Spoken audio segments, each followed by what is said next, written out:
En fait, j'aimerais bien commencer avec ça, Eh bien, comme tu veux.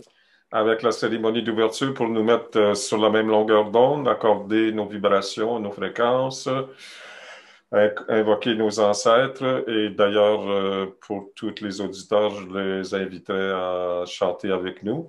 C'est à travers le chant qu'on invite ces ancêtres qui sont toujours avec nous, mais qui n'interviennent que s'ils ont la demande, puisqu'on jouit tous du libre arbitre. Et on ne pense pas souvent, et même dans la société actuelle, les gens ont complètement oublié cet aspect-là de notre psyché.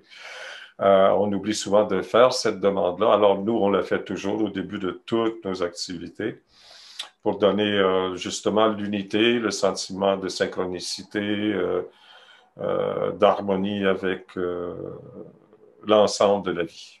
Mm. Donc, je procède avec une petite offrande suivie du chant que je vous invite à entonner avec moi. C'est chanté 4 fois. Donc, la première fois, peut-être écouter pour avoir. C'est toujours les mêmes paroles. Yongawi.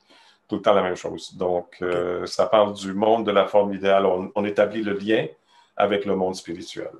Et tu pourras aussi te présenter, je te laisse te présenter toi-même pour les personnes qui nous écoutent et qui ne te connaîtraient pas. D'accord, je vais me présenter après. Alors, j'ai déjà fait une petite purification avec le Chiyam. Je fais mes offrandes.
Ouais, ça fait du bien.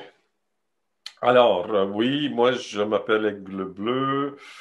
Je suis Canadien-Français avec 4 lignées amérindiennes dans notre famille qui sont assez lointaines, mais qui ont chacun leur influence sur qui je suis. Et moi, j'ai découvert, en fait, il y a beaucoup de racisme et de politique de génocide au Canada. Donc, mes aïeux ont décidé il y a longtemps de s'intégrer à la société canadienne parce qu'il y avait une politique du gouvernement canadien qui permettait de renoncer à son statut amérindien. Et au fil des générations, ça a été caché. Et dans ma famille, on n'avait aucune information là-dessus. Jusqu'à ce que je quitte le foyer familial à 17 ans pour aller étudier en musique dans la ville de Québec et le premier soir, donc les ancêtres sont venus me chercher, ils m'ont dit qui j'étais, j'ai appelé mes parents le lendemain, ils disent ah oui, on savait qu'on avait du sang indien. C'est juste, c'est pas du tout dans leurs préoccupations, puis c'était un peu tabou. Donc,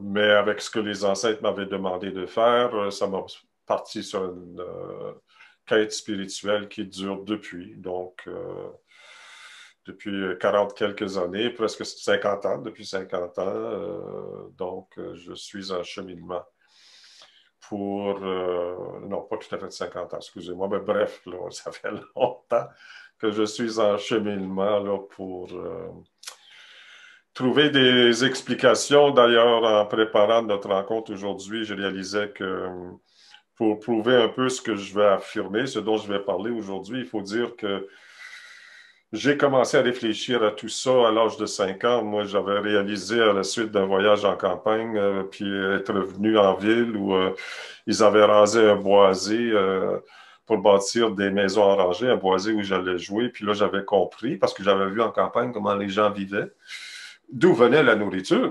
Et puis là, je comprenais que les hommes, c'était complètement aberrant leur manière de vivre, là. Ça n'avait aucun bon sens, qu'ils avaient perdu leur chemin, puis que je ne pouvais pas en parler à mes parents parce que les autres aussi étaient pris dans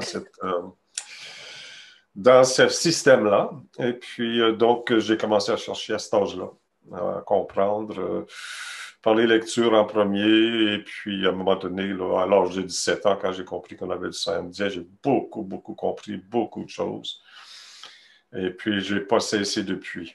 Donc, j'ai découvert au cours de mes recherches, en fait, que les prophéties amérindiennes avaient prédit depuis longtemps tout ce qu'on vit aujourd'hui. Et puis, ils avaient mis en place des structures puis des moyens d'essayer de pallier à cette purification planétaire dans laquelle on est engagé actuellement.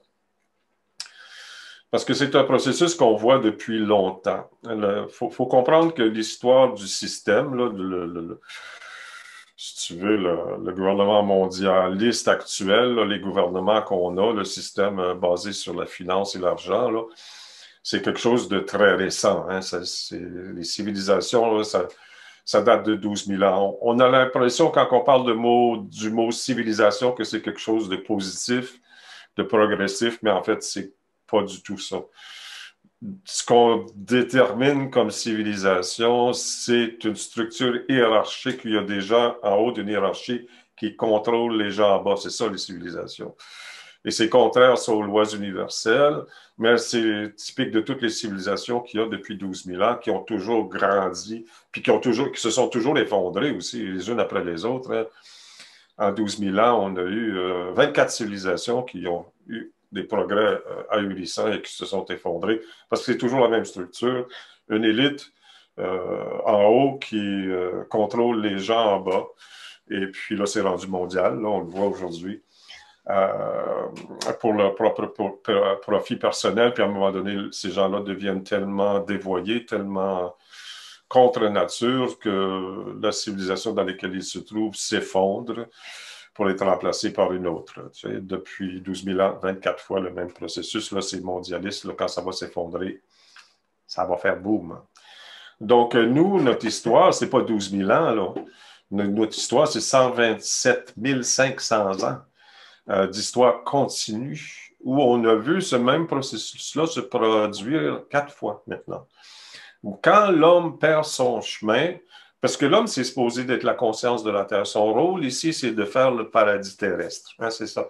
parce qu'on a le libre arbitre et le pouvoir de création. Donc, on est en mesure de prendre un environnement qui est déjà beau. Tous les environnements naturels sont beaux parce qu'ils correspondent à l'ordre divin, ils correspondent à l'ordre de la création. Donc, c'est toujours beau, la nature, peu importe où on se trouve. Mais on peut prendre un endroit qui est beau puis le faire encore plus beau, puis plus en accord avec nos besoins. Hein? Parce que tout dans le monde naturel attend des instructions de l'homme, que ce soit les animaux, que ce soit les plantes, que ce soit les pierres. On peut parler, même avec les éléments, on peut parler avec tout ça et les accorder à nos besoins. Et c'est un peu le rôle de l'homme, mais avant de pouvoir ça, il faut qu'il connaisse la nature. Et c'est ça qui manque aujourd'hui, c'est que les gens ne sont pas nés dans la nature, ne connaissent rien à la nature. La science ne peut pas déterminer c'est quoi la nature, c'est impossible parce que c'est strictement intellectuel. Pour comprendre la nature, il faut que ce soit un processus qui est à la fois mental, émotionnel, physique et spirituel. Ça prend l'unité des 4 parties de l'être pour avoir une compréhension juste de c'est quoi la nature, parce que c'est, si tu veux, c'est le grand livre d'enseignement du grand esprit, là, ça, là. Et ça nous parle à tous les niveaux en même temps, là. Donc, si tu essaies de comprendre ça avec la tête, là, bye-bye, tu n'as rien compris. Donc, il y a eu des prophéties qui ont annoncé l'arrivée des Européens en Amérique du Nord, qui ont protégé les enseignements pendant la période qui était dit qu'on aurait besoin de se cacher parce que les Européens, comme toutes les civilisations, ils déterminent ceux qui ont du pouvoir spirituel dans les nations puis ils les tuent. Parfois, ils accumulent leur enseignement, mais après ça, ils s'en débarrassent parce que c'est la seule chose qui menace, si tu veux, l'ordre établi, si on veut, les sociétés civilisées. C'est en fait la véritable spiritualité, pas la religion, parce que la religion correspond aux mêmes dynamiques que les gouvernements, que les civilisations, c'est-à-dire tu as un groupe de papes et d'évêques et de cardinals qui contrôlent, si tu veux, leur why. Hein, c'est toutes les religions, c'est pareil, il y a une hiérarchie, puis c'est pour ça d'ailleurs que toutes les religions ont mis en place des structures, des tabous sur la sexualité. Parce que la façon la plus directe de communier avec le divin, c'est vraiment à travers l'union entre l'homme et la femme. Quand tu deviens un dans cette union-là, tu peux te connecter. C'est toutes les sociétés qui parlent de tantrisme, là, ben c'est ça, en fait, c'est cette manière-là d'accéder directement, sans intermédiaire, à l'énergie divine à travers la rencontre sexuelle entre l'homme et la femme. Et puis, il y a des manières de faire, bien sûr. Hein, c'est pas comme on voit aujourd'hui à la télévision, le Big Bang, Big Bang, on cherche l'orgasme, mais c'est pas du tout ça. Là, c'est des relations qui peuvent durer des heures puis des heures. Puis qui n'ont aucun but en tête autre que cette fusion-là. Alors, ils ont tous interdit en mettant des règles très strictes puis des tabous sur la religion, sur la sexualité de manière à couper cette relation-là. Ils veulent contrôler. Ce qu'ils veulent, c'est contrôler. Hein? Là, aujourd'hui, on voit, là, ils mettent en mesure ce qu'on appelle des mesures présupposément sanitaires qui, en fait, sont beaucoup plus bien pires que le virus, là. Avec ce que ça fait à l'humanité actuellement, les maladies qui vont résulter de ça, c'est terrible. Les enfants ici dans les écoles, surtout les jeunes, ils sont obligés de se purifier les mains plusieurs fois par jour, puis ils sont gercés, ça saigne, ça leur fait mal, puis les seules choses qu'ils font, c'est qu'ils envoient le médecin mettre une crème pour qu'ils puissent continuer à faire ça. Là, tu sais, là, c'est du plus haut illogique. Hein? Les mesures sont complètement illogiques. C'est juste des mesures pour contrôler la population. Et pour bien les contrôler, il faut qu'ils leur imposent des puces là, qui vont rentrer dans les vaccins. Donc, pas mal tout le monde qui sont dans la conscience sont conscients de ce qui se passe, mais on n'a aucun pouvoir sur tout ça parce que les gens n'ont pas d'unité. Les gens n'ont plus de communauté. Les gens ont perdu le lien avec la nature. Donc, on connaît depuis longtemps et il y a eu des directives qui ont été mises en place pour aider l'homme à retrouver cette unité-là avec la nature qui peut permettre à certaines communautés, parce que la véritable vie, là, c'est pas la société, c'est la communauté. Les gens, ils doivent partager ensemble, non pas dans un but économique, être associés dans un but économique comme les sociétés, mais être associés dans ta relation avec ton environnement, avec un groupe de personnes qui tirent leur subsistance, c'est-à-dire leur nourriture, leurs vêtements et leurs habitations de l'environnement qui les entoure. Donc, ça prend une communauté pour réussir à faire ça. Parce que chacun a des habilités différentes, des talents différents, puis ça prend la contribution de tout le monde, comme ça a toujours été le cas. Je veux dire, on est là depuis des millions d'années, l'humanité, puis on a toujours vécu. Là, le phénomène civilisé, c'est très récent, puis ça va disparaître parce que ce n'est pas en accord avec les lois divines. Donc, la procédure qui avait été donnée pour réussir à s'accorder puis tranquillement guérir la planète, c'était que chaque famille prenne responsabilité d'un hectare de terre. Si tu possèdes un hectare de terre et que tu la cultives en biodiversité, tu peux nourrir ta famille pour l'éternité. Les énergies de la terre sont toujours renouvelables, le compost, les arbres, c'est une unité. Tu sais. Et la plus grande richesse qui existe au monde, c'est pas l'argent, c'est la biodiversité. Et c'est ça qu'on perd à chaque jour. À chaque jour, il y a des espèces de flore puis de faune qui disparaissent de notre planète. On a l'impression qu'ils vous disent que c'est du progrès, mais c'est pas du progrès. On s'appauvrit. À tous les jours, on s'appauvrit sur la planète. Mais vu que en fait, toutes les formes qui existent, toutes les formes de vie qui existent en premier dans le monde de l'Angawi. C'est pour ça qu'on se branche au début de nos rencontres avec le monde de l'Angawi. Tout vient de là. Donc, ils peuvent tous revenir un jour ou l'autre quand les conditions seront favorables sur Terre. Donc, on n'a pas à commencer à viser puis à essayer de protéger telle espèce ou telle espèce. C'est le global qu'il faut corriger. Et le global, c'est que chaque homme et chaque femme et chaque famille doit être en relation directe avec la nature et en tirer sa subsistance. C'est ça la définition d'un être humain. C'est seulement en contact direct avec l'environnement qu'on se développe au maximum. C'est très, très facile à prouver ça. Juste avec un peu de gros bon sens, là, en réfléchissant un tout petit peu, tu regardes la structure actuelle qui veut contrôler et formater les enfants pour qu'ils s'intègrent au système. On les met dans les salles de classe. Ils doivent être assis sur un pupitre, puis écouter, puis mémoriser, puis pas penser, mémoriser. Ce que tu as dans une salle de classe, c'est très limité comme stimuli, là. Hein, parce que tu as 4 murs qui te coupent de tout ce qui t'entoure. Puis même des bâtiments carrés, ça coupe même les ondes telluriques et cosmiques. Tandis que si tu es en train d'apprendre la vie avec tes parents au sein de la nature, ben, tu as une foule d'influences auditives, tous les animaux, le bruit du vent, tout ça, ça parle.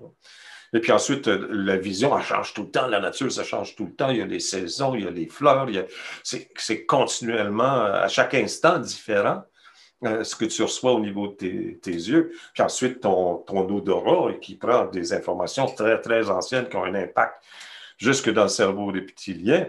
Puis les goûts, parce que tu vois les enfants dans la nature, ils goûtent même à la terre, ils goûtent à tout, ils touchent à quelque chose, ils se le mettent dans la bouche, ils apprennent ça, tu sais. Peut-être que cette feuille-là, elle goûte mauvais, tu sais, ou cet insecte-là, c'est pas agréable, tu sais. Il ne faut jamais empêcher les enfants de se mettre des choses dans la bouche. Le désir d'assainir, d'aseptiser. Le premier microbe qui vient, il te fauche. Là. Hein? Je veux dire, la nature n'est pas mauvaise, là, elle n'est pas dangereuse, là, au contraire. C'est elle qui te donne toute l'information. Donc, et puis après ça, ben, de voir les adultes qui travaillent dans cette ambiance-là, dans un sens pratique, puis ensuite, dans toutes les communautés du monde entier, si tu veux rester en harmonie avec la nature, il faut que tu communiques avec les esprits de la nature. Tu n'as pas le choix, là. Je veux dire, tout ça, c'est une unité, là. Puis il faut communiquer avec ça. Donc, ça, c'est les cérémonies, c'est la spiritualité. Tout ça, c'est un tout. Tu imagines la somme de stimuli que l'enfant reçoit? Le chaud, le froid, son corps s'habitue à faire sa propre chaleur ou à se rafraîchir naturellement. Euh, la liste est sans fin, là. Donc, c'est très facile à comprendre que dans un contexte civilisé et technocratique et technologique dans lequel on se trouve, on diminue de plus en plus. L'être humain est beaucoup diminué sur le plan physique. Il y a même des organes qui ont disparu. Il y a beaucoup diminué sur le plan émotionnel. Les familles sont tous désunies. C'est un désastre sur le plan émotionnel. Les gens sont obligés de recourir à toutes sortes de dépendances pour réussir à passer la journée. Sur le plan mental, ils n'ont plus de mémoire et puis ils ne sont plus capables de penser non plus. On leur dit quoi faire, puis ils le font. Là. On voit ça aujourd'hui. On leur dit des choses qui n'ont aucun bon sens. Là.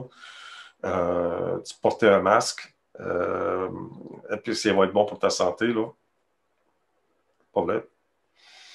Puis, non, je peux pas, on n'entrera pas dans les détails de ça. Moi, j'ai travaillé dans la santé dans toute la vie, puis je sais que les mesures sanitaires actuelles vont créer une énorme quantité de cancers puis de maladies de toutes sortes, bien pire que ce que le virus aurait fait. Parce que c'est juste une grosse grippe. Donc, puis les gens croient ça. Ils ne réfléchissent pas, là. Le simple bon sens nous dirait que porter un masque où tu respires du CO2 puis des fibres toute la journée, c'est pas bon pour ta santé, etc. L'alcool isopropylique sur les mains tous les jours, c'est cancérigène. Donc, on voit très clairement que les gens sont incapables de réfléchir parce que le monde dans lequel on est veut les contrôler, donc les a mis sous une bulle dans des écoles pour les formater, pour qu'ils s'intègrent dans ce système-là, qu'ils soient satisfaits de travailler de 9 à 5 jours par semaine. C'est pas une vie, là. Faire cette vie-là, c'est pas humain. Ça prend des robots pour être capable de fonctionner comme ça. Les gens dans la nature travaillent beaucoup moins que ça, puis ils sont dans la joie tout le temps, ils travaillent toujours de façon relaxe, il y a beaucoup de temps pour la réflexion, décider comment on va faire, on est toujours avec les autres, on est toujours dans la nature. Pas de comparaison, là.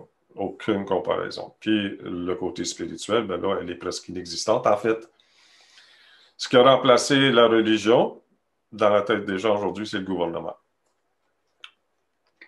Alors, on est dans une situation, comme on le voit, de plus en plus dégradée au niveau de ce que c'est que d'être un être humain. Puis je suis convaincu qu'il y a des êtres qui se promènent sur Terre aujourd'hui qui ont 2 jambes qui ne sont pas du tout des êtres humains, selon la définition qu'on en fait, nous, les Autochtones. Donc, il va falloir que ça soit nettoyé, tout ça, parce que c'est rendu beaucoup trop loin. On est en train de polluer à une allure exceptionnellement rapide. Et tout ça doit être nettoyé. C'est les éléments qui, comme dans les autres purifications planétaires qu'on a connues, vont faire le ménage. En attendant, comment est-ce qu'on survit? Ben, on fait ce qu'on doit faire. On doit redevenir des êtres humains. Pour redevenir des êtres humains, il faut habiter sur Terre. Pour habiter sur Terre, ben, il faut être dans la nature. Puis on doit commencer là où on se trouve aujourd'hui. Là. Ça ne veut pas dire tout de suite essayer d'aller s'acheter. Vous êtes en plein centre-ville, d'aller vous acheter un.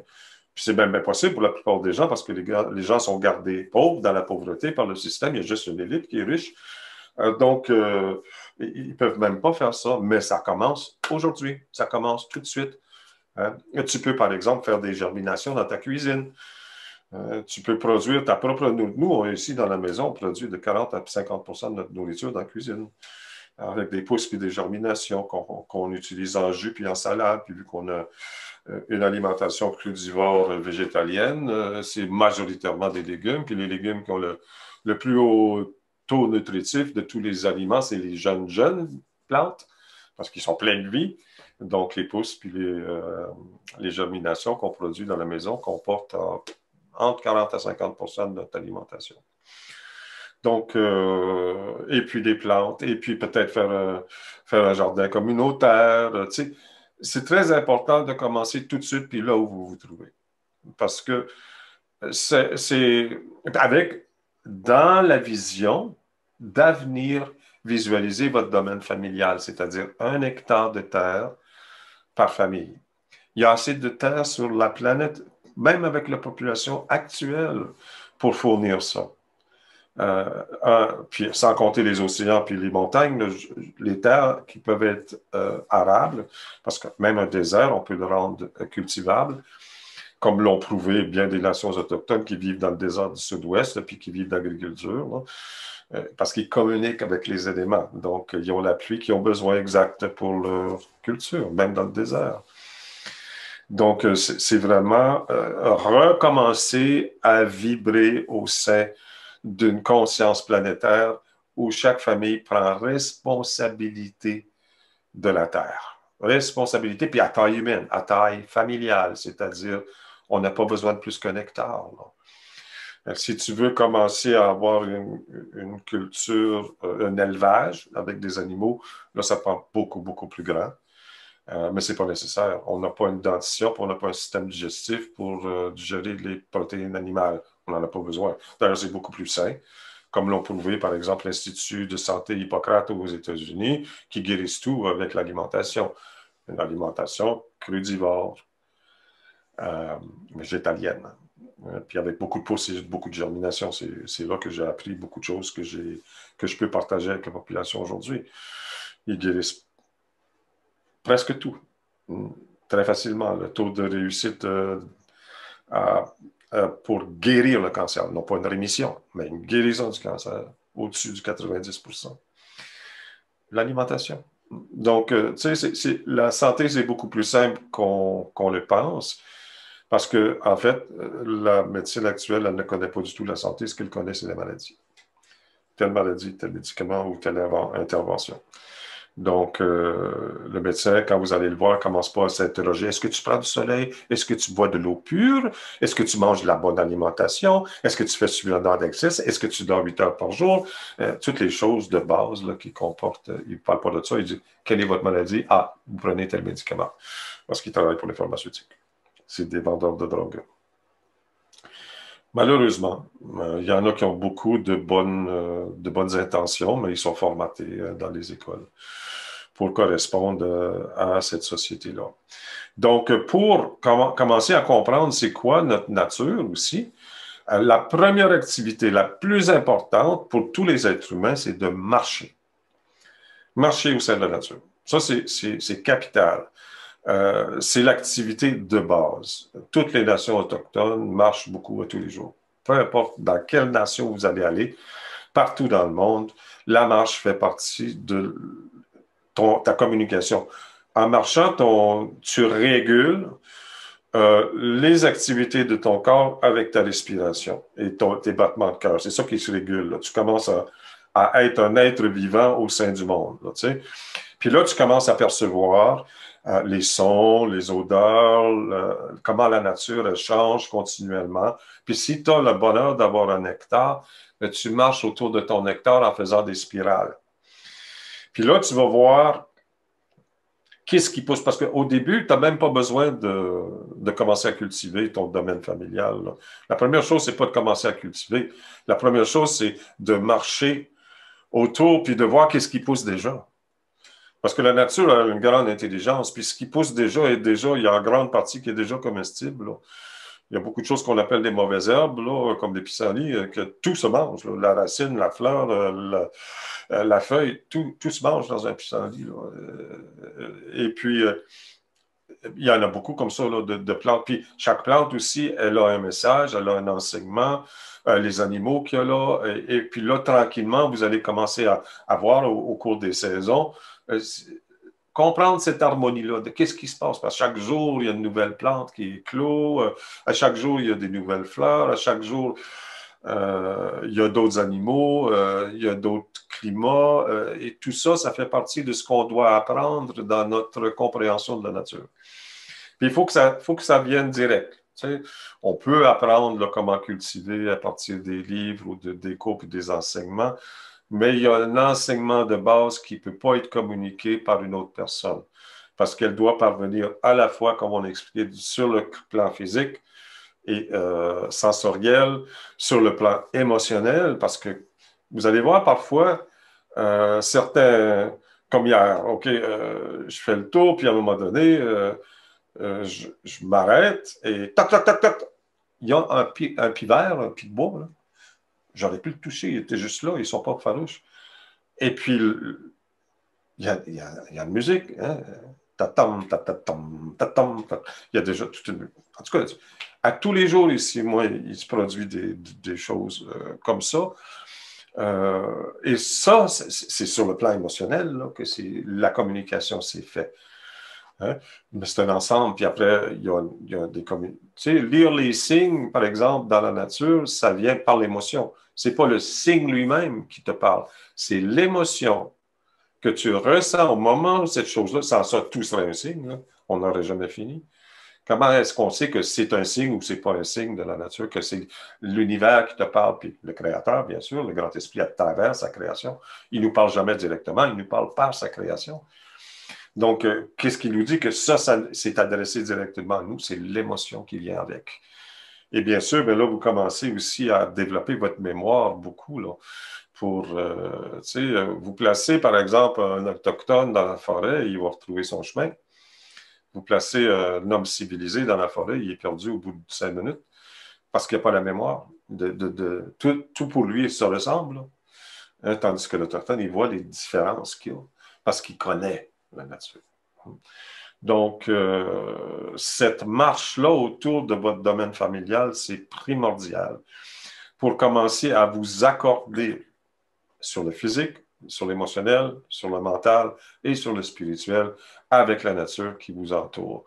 Puis de ça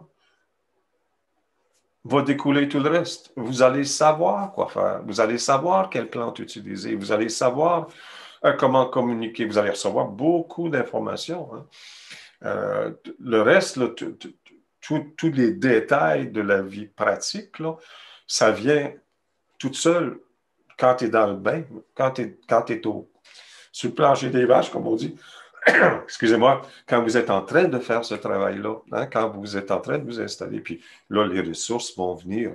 Mais la première, puis une des choses très importantes aussi, quand vous faites votre marche le matin autour de votre domaine, c'est de faire des offrandes. Tous les peuples autochtones, aborigènes, sur toute la planète, sans exception, font quotidiennement des offrandes à la nature. C'est une des grandes lois. On appelle ça le cycle de la réciprocité. C'est une des grandes lois qu'on va démontrer à chaque instant dans notre propre corps par la respiration. Tu ne peux pas tout le temps inspirer. Il faut que tu expires. Après ça, tu peux inspirer. Ce que la nature a besoin pour continuer son travail avec nous, sa collaboration avec nous, sa communion avec nous, c'est la reconnaissance et la gratitude pour ce qu'elle nous donne déjà. Si vous donnez cette belle énergie, qui est une énergie d'amour, hein, si vous donnez sous forme physique, il faut que ce soit, on est au monde, on a un corps physique, il faut que ça soit démontré physiquement. C'est pour ça qu'on parle d'offrande. On donne quelque chose de réel à la nature. Ben là, il y a le retour, toujours. Donc, puis là, on ne sait pas comment, mais on ne le fait pas pour le retour parce que c'est au moment d'offrir, au moment de déposer votre offrande, il doit y avoir ce courant-là aussi du cœur qui vient, pouf, qui donne cet amour-là sous forme de reconnaissance et de gratitude. C'est une vibration. Ça nourrit la nature, ça nourrit la terre-mère. Et après ça, ben là, c'est comme l'inspire puis l'expire. Après avoir expiré, il va revenir dans le cycle de la réciprocité. C'est le début de magie qui va vous apprendre comment créer le paradis terrestre.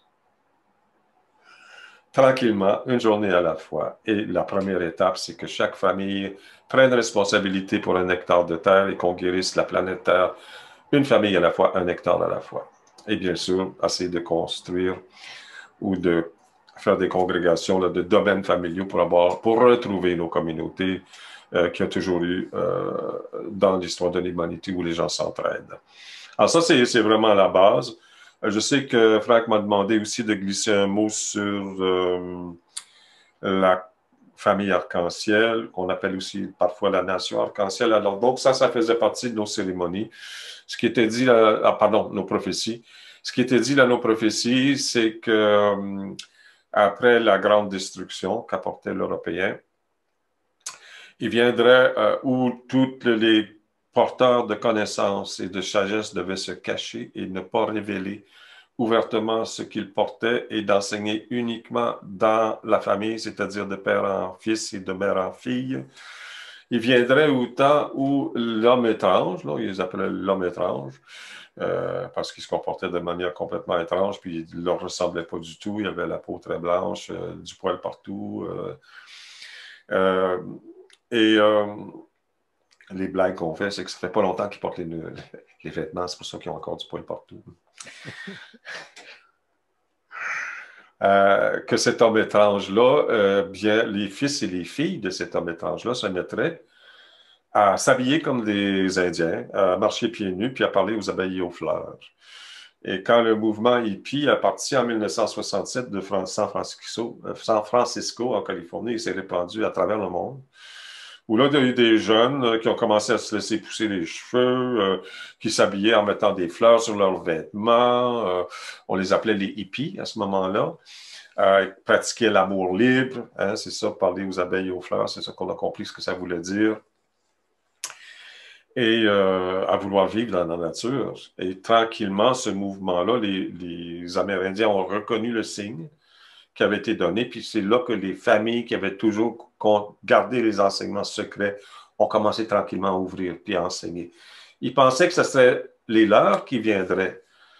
Parce que vous savez qu'au gouvernement canadien puis le gouvernement amérindien ont interdit la religion, les pratiques spirituelles et religieuses des Amérindiens pendant des années. Hein, c'était interdit. Tu pratiquais ta spiritualité, tu te faisais mettre en prison. Donc, il te faisait déjà en secret. Là, ça a juste continué à aller underground, là, encore plus. Alors, il restait parmi les populations générales là, des Amérindiens sur les réserves, tout avait été perdu. Là. Ils pensaient que c'est eux qui reviendraient vers leurs enseignements, mais non, c'est les hippies qui sont venus. Puis ça a formé la nation arc-en-ciel qui existe dans tous les pays du monde. Il y a des rassemblements tous les ans. En France, il y en a 2, je pense. Au Canada, il y en a une grande parce qu'on a l'hiver, là, qui dure un mois, la pleine lune du mois d'août, où on peut avoir 3000 personnes qui passent là, au cours du mois. Ils vivent, tout le monde est en camping, là, on vit comme autrefois, puis tout s'organise spontanément. Il n'y a aucune organisation. Il n'y a aucune récolte, il n'y a aucun argent, ça ne coûte rien. Ils passent le chapeau magique une fois par jour. Et puis pourtant, ils nourrissent tout le monde. Et puis quand ça finit, tout est propre. Il ne reste pas un papier qui traîne, hein, sans aucune organisation. C'est des gens qui vivent communautairement comme on faisait autrefois. Et ça se fait spontanément. C'est naturel, cette relation-là. C'est sûr que ce qu'il y a de plus difficile dans toutes les communautés du monde, c'est les relations interpersonnelles. Et aujourd'hui, c'est plus dur que jamais à cause de l'individualisme de notre société dans laquelle on vit, où chacun tire la couverture à soi, où chacun, comme disaient mes aînés de la nation Innu, ils disaient l'homme blanc a inventé la propriété privée pour en priver les autres. Et puis c'est vrai. C'est vrai, il y a des gens qui sont pauvres. On ne voit pas ça dans les nations autochtones. Tout le monde est sur le même pied, là.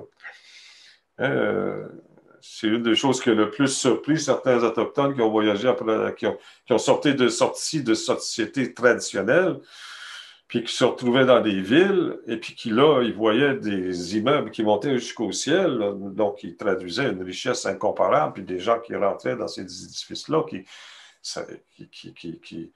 qui rayonnaient l'opulence et l'abondance et l'argent. Et puis des gens au pied de ces édifices-là qui étaient tout pauvres puis qui quêtaient pour avoir de l'argent parce qu'ils n'avaient pas assez à manger. Ça, c'était incompréhensible pour eux. Incompréhensible.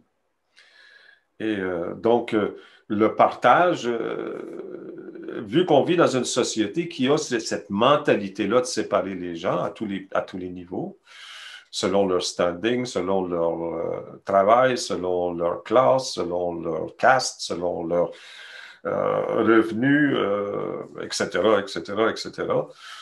Bien, les communautés actuelles, quand ils essayent de se réformer, ils ont beaucoup de conflits de personnalité. C'est naturel, c'est normal. Même dans les sociétés autochtones, tu retrouves ça. On est tous humains. Il y a toujours un jour où on se pile ses pieds et on s'arrache les cheveux, là.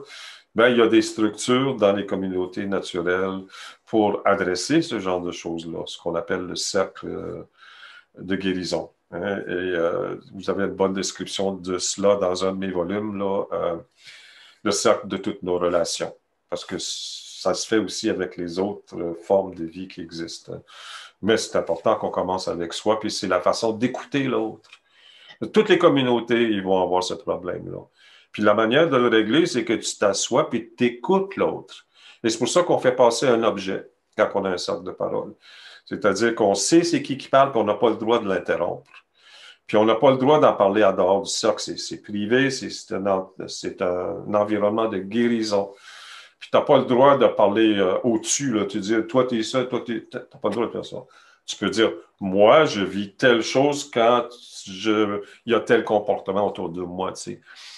De façon à ce qu'on ramène chacun à sa propre responsabilité, parce que dans un conflit de personnalité, ça en prend deux pour avoir un conflit de personnalité. Là, tu sais, puis s'il y a des problèmes, ben, ça se règle. Tu sais, il y a toutes sortes de façons de régler. Puis jamais par la punition. La punition n'existait pas. Ça, c'est le système d'éducation des sociétés technocratiques et ça ne fonctionne pas. Les prisons sont pleines. Hein, puis ils sont obligés toujours de bâtir de nouvelles prisons, puis ça n'arrête pas la criminalité. Hein, c'est une excellente école de criminalité, une prison. Hein. C'est là qu'ils apprennent beaucoup de choses, là. Comment mieux faire leur métier. Là. Pour ne pas se faire attraper. Tu sais, non, non, ça marche, ça ne fonctionne pas, la punition. Au contraire, tu te révoltes. Parce qu'en tant qu'être humain, on a la liberté divine, d'être l'expression du divin au ciel du monde. Qu'un autre être humain nous impose sa volonté, c'est pas acceptable. Dans le cœur, là, on ne veut pas de ça. Donc, on se révolte jeune, puis on s'aperçoit, première des choses, dans les systèmes technocratiques actuels, avec les gouvernements qu'on a, que la première chose qu'on apprend, c'est à mentir. Parce que s'ils ne le savent pas, ils ne peuvent pas te punir. Fait qu'il n'y a pas d'honnêteté nulle part. On n'apprend pas l'honnêteté, on n'apprend pas la transparence, on apprend à vivre dans le mensonge, on n'a pas le choix. Moi, je le dis à mes étudiants, vous devez être rigoureusement honnête avec tout le monde, sauf avec le gouvernement. C'est dangereux, c'est dangereux. Il faut remplir la bonne case à la bonne place. Il faut que ça rentre dans le système là, pour que ça corresponde à ce qu'ils attendent de toi. C'est ça qu'il faut faire. Il faut se protéger. Là. C'est très dangereux. On n'a jamais vécu dans un système aussi violent que ce qu'on vit actuellement. C'est beaucoup plus violent que tout ce qu'on a vécu dans l'histoire de l'humanité. Imposer ce qui impose aux enfants dans les écoles, c'est d'une violence incompréhensible. Et puis, on s'attend à ce que les gens aient un comportement adéquat au sein d'une société. C'est impossible. C'est impossible, ce mode de vie-là. C'est impossible d'arriver à quelque chose dans ça. Et c'est pour ça qu'il faut revenir vers les domaines familiaux et ensuite vers les communautés de domaines familiaux. Et c'est la seule manière qu'on a actuellement de commencer à faire face à ça et de s'organiser le plus possible pour passer discrètement inaperçu au sein de ce contrôle-là de la population qui se veut... il n'y a pas de mots. Ça dépasse ce qui est humainement possible d'endurer. Donc, voilà, un peu. Je parle un peu trop, peut-être. Non, non, c'est magnifique. Merci. C'est vraiment extrêmement clair, extrêmement limpide, extrêmement lumineux. Et tu ne connais pas François Rouillet, de toute façon, pour l'instant, qui fait un peu le même travail d'éveil des consciences, pas seulement en Europe, mais aussi dans d'autres pays, en Afrique, en Asie et même au Québec, et qui est le fondateur des Incroyables Comestibles, parce que tu as entendu parler de ce mouvement des Incroyables Comestibles. C'est un autre peuple arc-en-ciel, en quelque sorte, avec des communautés qui se créent un peu à droite à gauche. Et donc, bien entendu, je vous mettrai en contact pour que vous puissiez échanger là-dessus et vous renforcer mutuellement, bien sûr. Tout ce dont tu nous as parlé aujourd'hui, beaucoup de choses sont dans ce petit livre que tu as écrit, La philosophie de la nature. Je ne sais pas s'il est bien cadré là. Et où tu m'as fait l'honneur de me demander de faire la préface d'ailleurs. Et je suis très heureux de l'avoir faite. Et tu as écrit d'autres livres aussi d'ailleurs. Hein, tu as écrit de nombreux livres sur le chamanisme en particulier, puisque tu es chaman, mais est-ce que cela ne va pas de soi d'être chaman quand on vit en communion avec la nature? Pas nécessairement. C'est un rôle. Hein? C'est un rôle que certaines personnes ont, qui ont ce qu'on appelle le don, et qui se révèlent de différentes façons. Tout le monde a un certain contact avec le chamanisme par la communication avec la nature. Mais le chaman va un peu plus loin parce qu'il peut communiquer avec les esprits. Donc, c'est très, très, très vaste, ce domaine-là. Puis il y a eu répression et persécution des chamans depuis que les civilisations existent. Donc, on est très peu nombreux aujourd'hui et très persécutés d'ailleurs. Le gouvernement canadien casse bien du sucre sur mon dos aussi souvent qu'il le peut. Mhm. Et pourtant, il y a beaucoup de gens qui se prétendent chamans. Ah oui, je sais, c'est vraiment, ça fait peur. Si on connaît vraiment le chamanisme, on sait que c'est pas quelque chose qui peut se. C'est pas parce que tu as des dons psychiques que tu es chaman, puis tu peux pas être chaman si tu n'as pas une tradition. Si tu n'es pas à l'intérieur d'une lignée, parce que tu dois te raccorder à des ancêtres qui te montrent le chemin. Et dans le néo-chamanisme d'aujourd'hui, en fait, les gens font 2, 3 fins de semaine, puis se déclarent chaman. Là, tu sais. Dans nos sociétés, si une personne se disait chaman, Mhm. il fallait qu'elle le prouve. La communauté tout de suite se levait et puis l'entourait. Tu nous montres. Parce que c'était vraiment une énorme responsabilité. Et la première qualité qui est recherchée chez un chaman, c'est l'humilité. Mhm. Parce qu'il vient de recevoir un grand pouvoir, puis chaque pouvoir, tu reçois une responsabilité. Donc, il devait le prouver sur le champ. Mhm. Puis, t'as deux types de chamanisme. Tu as le chamanisme pur et dur, puis tu as le chamanisme initiatique. Puis moi, j'ai été initié dans les deux. Mhm. Aujourd'hui, il y a beaucoup d'enfants qui s'incarnent, de jeunes qui s'incarnent, et déjà depuis pas mal de temps d'ailleurs, que certains appellent des star seeds, comme nous en parlent sur notre chaîne Nicolas Turban et David Rousseau. Euh, ces jeunes qui arrivent en pleine conscience avec vraiment des intentions extrêmement pures et extrêmement belles, et qui se sentent souvent rejetés, ou souvent perdus dans ce monde matérialiste, évidemment. Est-ce que tu ne penses pas qu'ils peuvent aider encore maintenant, qu'il y a encore une possibilité pour qu'ils fassent changer le monde, qu'ils fassent changer les choses positivement? Je pense qu'on est tous rattachés aux étoiles. On a tous la capacité d'apporter des changements, chacun à sa façon, à son niveau, là où il se trouve. J'ai souvent vu cette tendance qui vient vraiment de cette civilisation technocratique où ils ont besoin de sauveurs, ils ont besoin d'un sauveur pour venir les sauver, de racheter les péchés de l'humanité, tu sais, dépendre et regarder chez l'autre notre salvation, notre résurrection, je ne sais pas comment tu veux l'appeler, mais d'être sauvé, tu sais. Ça, c'est une tendance qu'il y a dans cette société-là avec laquelle je ne suis pas d'accord, moi. Je pense qu'on a tous une responsabilité individuelle d'apporter des changements dans notre vie, pour commencer, dans notre être et autour de nous. Parce que ça va prendre tout le monde là, pour faire Oui. le ménage. Là. Puis je pense qu'à un certain niveau technologique, je veux dire, les gouvernements, là, on voit qu'ils sont tous contrôlés par des forces extérieures au gouvernement, puis c'est normal. Je veux dire, le simple gros bon sens nous dit que si tous les gouvernements sont endettés, ben, ils doivent l'argent à quelqu'un ou à quelque chose, là. Puis c'est ça qui contrôle. Et on le voit, là. On le voit parce que les mesures sanitaires n'ont aucun bon sens, ils ne sont pas logiques. Et tout le monde le fait, là. Donc, c'est pas la première pandémie, là, puis on voit toutes les pandémies ils se comportent de la même manière. Et puis, c'est pas avec ces mesures-là que tu vas. Non, non, il n'y a pas. Pour moi, c'est rendu beaucoup trop loin. On avait, il y a quelques années encore, je dirais il y a 15 ans encore, la possibilité, si les gens avaient commencé tout de suite à faire leurs domaines familiaux, on aurait pu renverser la vapeur et éviter la purification planétaire qui est cyclique. Donc, là, on peut avoir une certaine influence sur les éléments localement quand les cérémonies, puis les pratiques, puis les offrandes sont faites. Globalement, non, c'est impossible. Le réchauffement climatique, c'est parti et ça va continuer à réchauffer.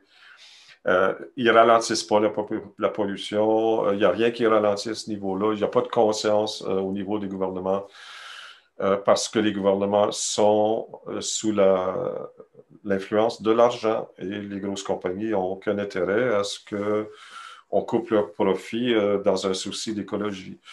Donc, c'est rendu beaucoup trop loin, là. La quantité d'espèces qui ont été éteintes. Non, c'est des éléments qui... Et c'est nos prophéties le disaient, ce seraient des éléments. À moins qu'on puisse changer la donne. Il y avait cette possibilité-là encore il y a une quinzaine d'années. Puis déjà, moi, je connais des gens qui sont intervenus à plusieurs reprises déjà pour empêcher différentes purifications planétaires. Puis en disant, bon, on travaille fort, on va arriver à des résultats, là, parce qu'on n'est pas tout seul dans l'univers. Puis l'extrême dommage qu'on fait à la Terre, ça influence le Soleil, ça influence le système solaire. Tout est relié, là, tu sais, puis la quantité de souffrance que l'humanité subit aujourd'hui, c'est ahurissant.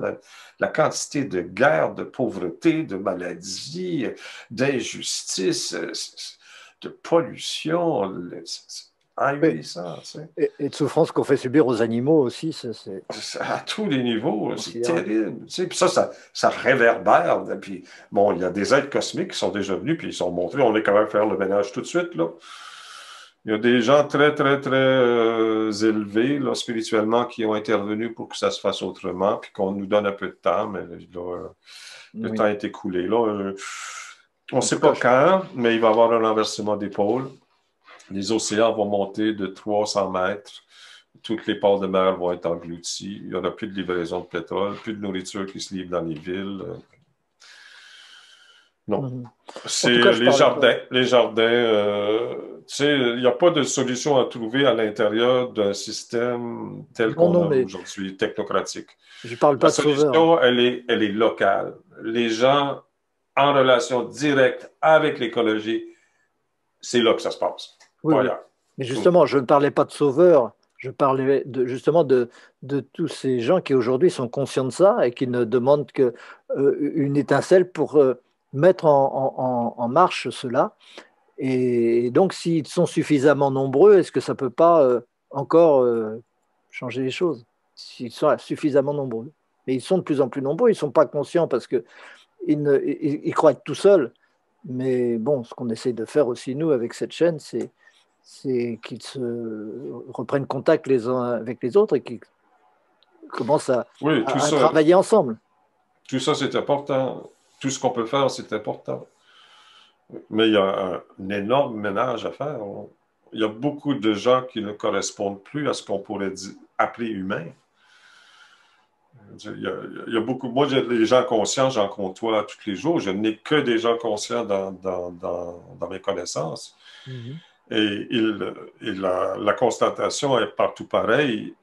Ils ont beau essayer d'informer leur famille ou les collègues du travail ou les gens qu'ils rencontrent de ces choses-là. Puis c'est tout de suite comme ça, là, tu sais, c'est même dangereux de se faire dénoncer comme des, je sais pas trop quoi, là, tu sais. Les gens sont vraiment fermés, ils n'ont pas appris à réfléchir.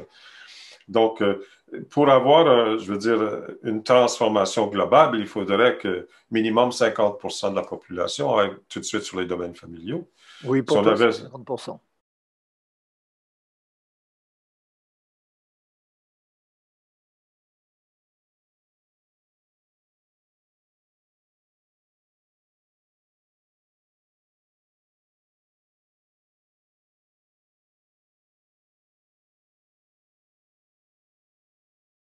50%. ben oui, au moins.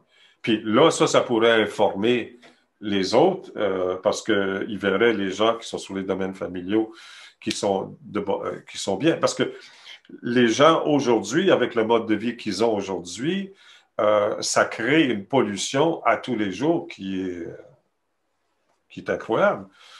Juste le fait d'utiliser les appareils électriques dans la maison. En France, par exemple, ben, vous avez 24 centrales nucléaires. Je veux dire, une centrale nucléaire, c'est une source de pollution, mais terrible. Il y en a beaucoup.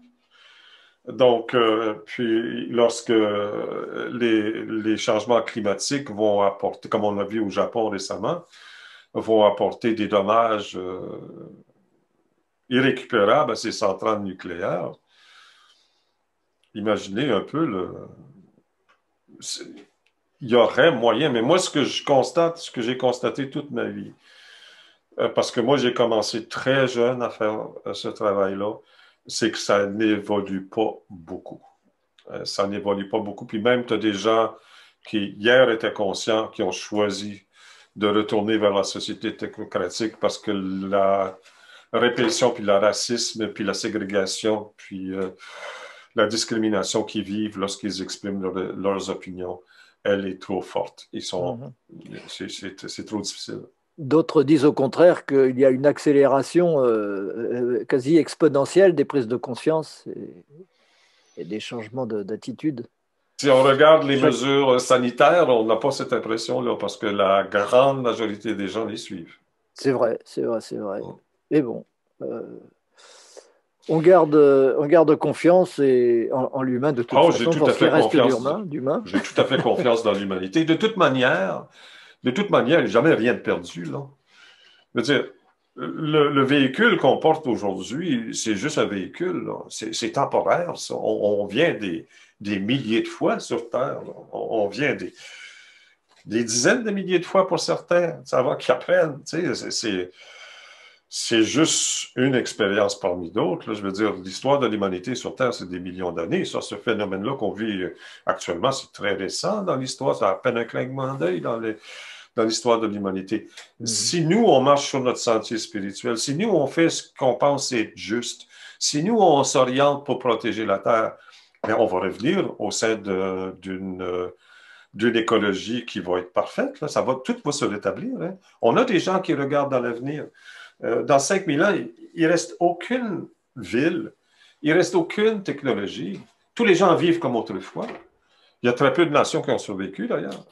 Euh, Puis dans ceux qui ont survécu, il n'y a que des nations autochtones qui ont survécu. Mais ton âme peut revenir dans ces gens-là. Là. Ton âme est immortelle, elle est éternelle. Il n'y a jamais rien de perdu. La confiance, elle est totale. Moi, je sais que la nature va tout se rétablir. Ça va devenir tout beau comme autrefois. Je sais qu'en Amérique du Nord, ça va être tout tropical. Hein, parce que quand il va y avoir un renversement des pôles, tout va changer. Là. Tout va changer. Toutes les masses d'eau de la planète vont changer de place en 3 jours. Mhm. C'est. Oui, les traditions amérindiennes nous donnent des indications sur le délai, Non, ça, on peut l'adaptation. jamais, sur le plan prophétique, donner un temps. C'est impossible.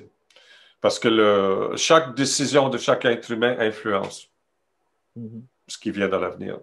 Donc, ce que les gens vont penser aujourd'hui, ce qu'ils vont dire aujourd'hui, ce qu'ils vont faire aujourd'hui peut influencer le temps où ça va se produire. Oui. Il y avait un temps où on pouvait changer cette possibilité-là. Là, ça, c'est dépassé. Là, on ne peut plus changer parce que les dommages sont trop importants. Les glaciers puis les calottes polaires, ils fondent trop rapidement pour qu'on puisse espérer une... c'est surtout l'Antarctique qui va présenter un gros problème parce que c'est des kilomètres puis des kilomètres de glace sur un continent qui est donc plus chaud, donc ça va fondre à la surface pour commencer. Ça a commencé d'ailleurs. Et quand toute cette masse de kilomètres d'épais de glace qui est la grandeur d'un continent va commencer à flotter, c'est ça qui va débalancer la rotation terrestre. Ah oui, Puis ça va tomber dans l'océan, puis le de marée va être comme on oui, n'a jamais vu. Elle va faire le tour de la planète. oui, parce que en fait, il y a très peu d'eau sur la Terre. La profondeur moyenne des océans, c'est peu de choses. Alors qu'on s'imagine qu'il y a beaucoup, beaucoup d'eau. C'est parce que ça recouvre 75% de la planète. Mais en profondeur, la moyenne est de 1,5 km, ce qui est vraiment très, très peu. 1,5 km de hauteur. C'est pour ça que l'élévation du niveau de la mer, peut être beaucoup plus important que ce qu'on s'imagine. Bon, en tout cas, On va continuer à essayer de tous être des colibris parce que de toute façon, c'est toujours bon pour nous et pour notre avenir et pour l'avenir de l'humanité. Exactement. Chaque minute que vous passez à communier avec la nature vous fait grandir, spirituellement, physiquement, émotionnellement et mentalement. Et, Donc, c'est la voie. et on va donc te dire au revoir et merci pour aujourd'hui. Si tu veux nous gratifier encore de cérémonie ou d'un petit bout de concert, tu es bienvenu. D'accord, on va En te faire la... remerciant, bien entendu, pour tout ce que tu Ah, nous as dit ben, aujourd'hui. c'est moi qui te remercie, Franck, de m'avoir invité, c'est gentil. On va faire la cérémonie de clôture, tout simplement. Et ce qui est indiqué traditionnellement pour cette cérémonie, c'est de garder le sommet de la tête, la fontanelle ouverte pour recevoir l'énergie d'en haut au cours de cette clôture de ce qu'on a partagé aujourd'hui.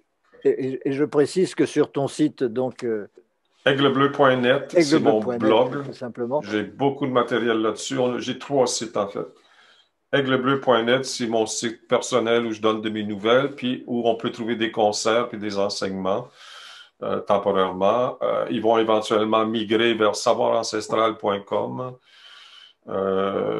qui est un site d'enseignement. On a des stages, on peut apprendre des choses, acheter un stage, beaucoup de matériel là-dessus. Et tous les produits que j'ai créés, parce que j'ai écrit 8 livres, fait 8 CD de musicothérapie amérindienne et créé des parfums chamaniques. Donc, c'est sur boutiqueaiglebleu.net, .com, boutiqueaiglebleu.com. Donc, à la cérémonie de clôture, et merci encore, Franck. merci à toi, merci beaucoup. Et à très bientôt, j'espère. OK, OK.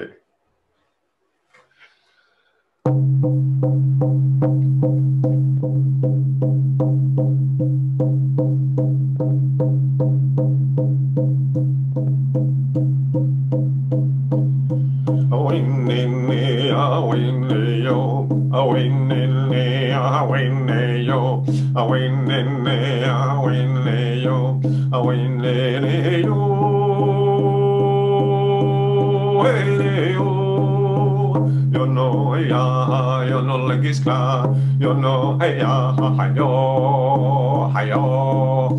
Away ne ya, away ne yo, away ne ya, away ne yo, away ne ya, away ne yo, away ne yo, hey yo. You know, hey ya, you know, like it's clear. You know, hey ya, hi yo, hi yo.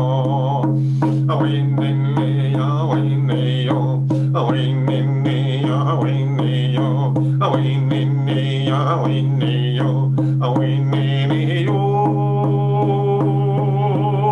hey yo. You know ya, you know like it's clear. You know ya, yo, yo. Away ne ya, away ne yo, away ne ya, away ne yo, away ne ya, away ne yo, away ne yo, hey yo. You know ya, you know like it's clear. You know ya, yo, yo, yo, yo, yo. Merci Franck. À la prochaine. Au revoir. Bye. Bonne journée et bonne année. Bonjour à tous et bienvenue dans Destination Bonheur. Vous le savez, ici on adore ce qui pousse spontanément dans le jardin, car c'est abondant et ça demande aucun effort. Et pour peu qu'on sache observer, la nature nous offre énormément de choses que je propose de vous détailler dans cette vidéo. Donc d'abord, avec certains fruitiers comme ici les cerisiers, on a des porte-greffes qui ont tendance à drageonner, c'est-à-dire que issus des racines, il va y avoir des pieds qui vont repousser. Et là c'est un cerisier qu'on a planté il y a une quinzaine d'années, qui est greffé sur merisier et qui a donné en drageonnant tous les arbres que vous voyez derrière moi. Ce sont tous des merisiers là. Et c'est très intéressant. D'abord parce que les fruits des merisiers sont bons. Ils sont peut-être moins bons que les cerises, mais moi je les adore quand même. Ensuite, parce que c'est des porte-greffes qui sont juste parfaits. Ils sont parfaits parce que ils ont poussé sur place, donc ils n'ont pas le choc de transplantation, ils sont bien forts. Ils sont poussés sur place et donc ils sont adaptés au sol qu'il y a ici. Et ils sont connectés par les racines au pied mère et entre eux, de telle sorte qu'ils se soutiennent mutuellement et qu'ils vont être très forts. Ils vont par exemple très bien tenir la sécheresse. Ce sont des arbres qu'on n'a pas arrosés une seule fois l'année dernière, alors qu'il y a eu pendant l'été dernier 3 mois de sécheresse sans aucune pluie. Donc c'est très bien, et on en a profité pour greffer 5 cerisiers. Vous voyez ici un merisier sur lequel on a greffé juste des greffons de l'arbre mère. Hein. Et on en profite pour multiplier gratuitement notre cerisier et sans quasiment aucun effort. Tout ce qu'on a à faire, c'est venir y faire une greffe. Parmi les fruitiers qui drageonnent facilement, on a la famille des pruniers, et notamment les pruniers mirobolants. Ça repousse partout dans le jardin, c'est du vrai chien dent, et il faut en profiter parce que c'est des très bons porte-greffes pour toute la famille des prunes. Notamment, on peut greffer dessus des mirabelles, des reines claudes et des prunes d'Agen, entre autres prunes. On peut aussi le garder tel quel parce que c'est un arbre extrêmement productif. D'ailleurs, l'adjectif mirobolant vient du prunier mirobolant. Et c'est pas pour rien, ça donne beaucoup. Et les prunes mirobolantes sont très bonnes en confiture. En plus des arbres qui drageonnent, il y en a aussi tous ceux qui repoussent directement à partir des noyaux qu'on a pu jeter dans le jardin simplement après avoir mangé un fruit. Et on a une dizaine, par exemple, de pêchers qui poussent à partir de noyaux dans le jardin. Vous en voyez un petit ici, très beau petit pêcher qui va devenir bientôt grand. Et parmi les 10 pêchers qui ont repoussé spontanément, l'été dernier, le premier a fructifié.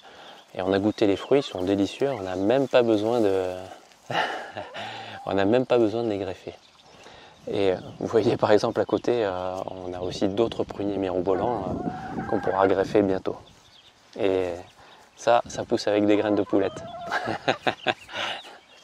Donc il y a aussi des animaux qui enterrent les noyaux. Dans notre jardin, il faut être rapide si on veut manger des noix, sinon c'est les pies qui en profitent, qui les récupèrent tous et qui vont les enterrer dans le jardin. Et le résultat, c'est qu'ils poussent des noyers. Vous voyez ici un très beau noyer qui a poussé tout seul grâce aux pies. Voilà. Et il y a encore plein d'autres fruitiers qui poussent spontanément, qui repoussent spontanément, comme des cognaciers, des oliviers. Ici, on a un beau pommier. Et si il se trouve que les arbres ne donnent pas directement des bons fruits, ils peuvent aussi servir de porte-greffe avec les mêmes avantages que pour ceux qui drageonnent. Et enfin, on a les arbres qui poussent qui ne sont pas des fruitiers. Comme par exemple ce que vous voyez dépasser là-haut, c'est un cornouiller sanguin qui a aussi poussé spontanément. Et pour cela, on peut s'en servir comme biomasse. Il suffit s'ils sont à des endroits non gênants, on peut les trogner, c'est-à-dire qu'on leur coupe la tête tous les 1, 2 ou 3 ans. Et on se sert des branchages pour mettre au pied de nos fruitiers, comme par exemple au pied du noyer là, pour améliorer le sol, garder l'humidité et augmenter sa fertilité. Donc ça sert aussi.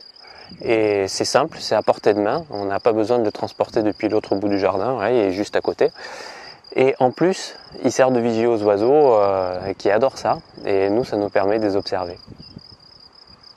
Alors dans les plantes intéressantes, on a aussi les aromatiques, qui se ressèment très régulièrement sur les tas de sable, entre les pavés quand il y a du sable, et plus généralement sur tout ce qui est terre assez pauvre. On passe souvent à côté sans les voir, et pourtant ce sont des véritables pépinières sauvages. Et vous voyez derrière moi, on a sur un tas de sable, là, on a une très belle lavande qui a repoussé. Juste à côté, une sauge. Si on continue sur le tas de sable, on voit un petit thym, un pied de thym beaucoup plus gros. Et si en dessous, un tout petit pied de lavande. Et c'est très très facile de les prendre et de les replanter à des endroits qui vous arrangent pour faire par exemple un massif de thym ou un massif de lavande devant chez vous.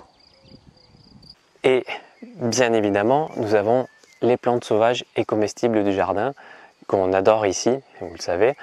Et pour peu qu'on laisse le jardin pousser, on en trouve en abondance, comme par exemple ici de très belles orties qui vont nous donner la soupe de ce soir. C'est quelque chose qui nous a permis ce printemps d'avoir une salade ou une soupe quasiment tous les jours, rien qu'avec ces plantes sauvages. Pas que les orties d'ailleurs, hein. Mais je ne vais pas développer ici parce qu'on a déjà fait des vidéos sur le sujet. Donc si ça vous intéresse, je vous renvoie, je vous mets le lien vers ces vidéos et vous pourrez les suivre. Vous voyez que la nature est plus généreuse que ce qu'on imagine. Elle offre l'abondance à qui veut bien le voir. Et ce, sans aucun effort. Alors, prenez le temps de vous promener dans votre jardin, observez ce qui s'y passe et vous verrez à quel point c'est merveilleux. J'espère que cette vidéo vous a plu, qu'elle vous a donné envie d'explorer votre jardin et de profiter de ce que vous y trouvez. Si c'est le cas, pensez à nous mettre un petit pouce, à vous abonner et à la partager autour de vous. Et je vous souhaite à tous de garder un regard émerveillé sur le jardin et de profiter de ses fruits. C'est ça le bonheur, c'est tout simple. On commence à rentrer dans ces mouvements du futur. Et avec Sabine, on travaille, elle vous en dira quelques mots, un autre élément, c'est-à-dire qu'il y a deux leviers. Il y a un levier technique, mais il y a un levier social. Comportemental. Voilà. Et donc, comment passer du passé où on avait une agriculture et une nourriture qui étaient liées à la souffrance, à une agriculture et une nourriture où il n'y a plus de souffrance.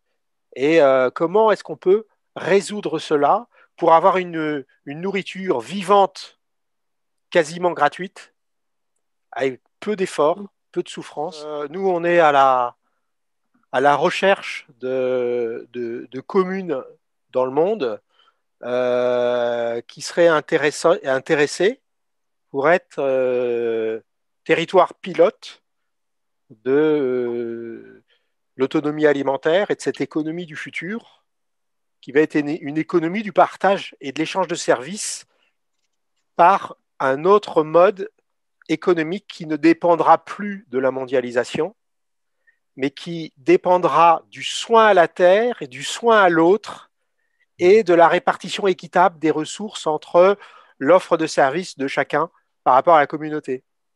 Et donc, je pense à des villes comme Sorel-Tracy au Québec, ou Victoriaville. Donc, on est allé à Victoriaville, on en a parlé dans notre livre. Ils ont fait un plan d'agriculture urbaine.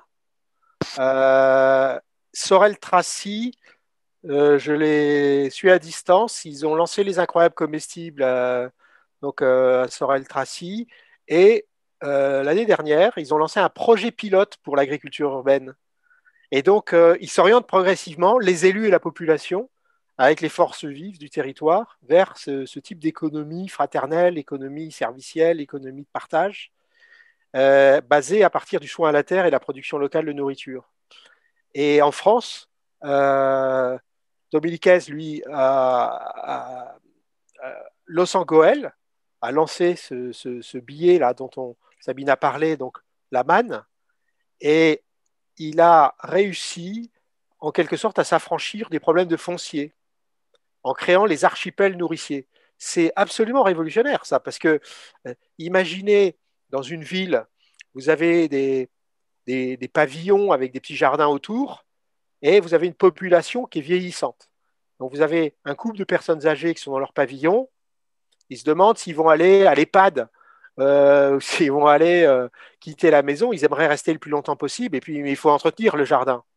Eh bien, si vous avez une association avec des gens qui sont sans boulot en insertion, jardin de cocagne, ils passent une convention avec l'association locale servicielle, justement, pour venir entretenir le jardin et transformer le jardin d'ornementation en jardin nourricier.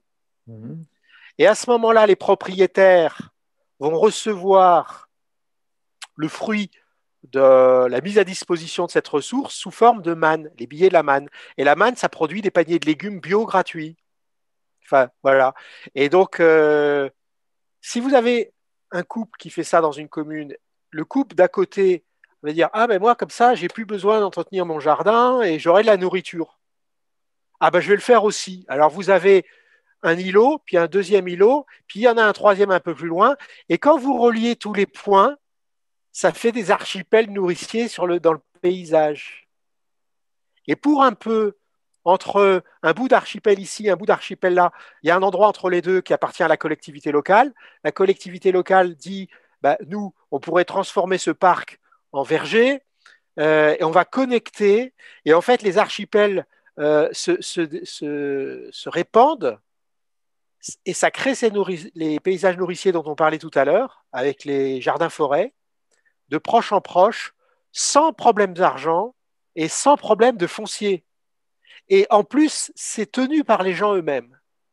Donc ça, c'est expérimenté dans le Nord. On en a parlé avec d'autres élus en France pour mettre en place des agoras d'agriculture urbaine pour expliquer le principe et de pouvoir le lancer.